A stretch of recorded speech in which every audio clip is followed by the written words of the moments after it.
Ancien président de la Côte d'Ivoire et maintenant président du nouveau parti dénommé Parti des peuples africains Côte d'Ivoire, le PPACI, Laurent Gbagbo signe son retour dans l'arène politique ivoirienne. La création de ce nouveau parti traduit un changement d'idéologie pour son leader. Quant à sa place dans l'échiquier politique ivoirien, le PPACI, qui alimente déjà les débats et reçoit des adhésions, vient renforcer la vitalité démocratique selon certains acteurs politiques. La vie politique en Côte d'Ivoire est effectivement marquée par le retour en politique de l'ancien président Laurent Gbagbo. Donc, il a lancé un nouveau parti politique, le Parti des peuples africains. Aura-t-il un poids dans l'échiquier politique ivoirien?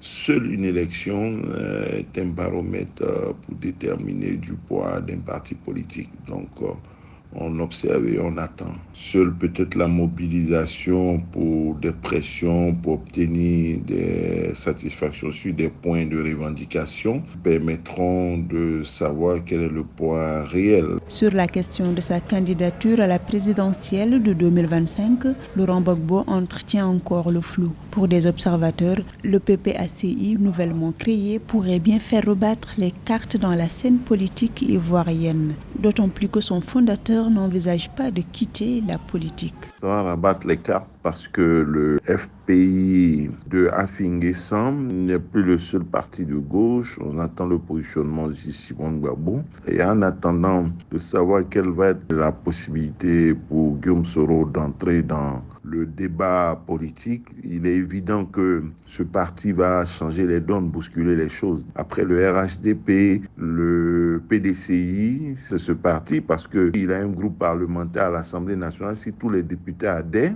il devient le troisième parti politique ivoirien.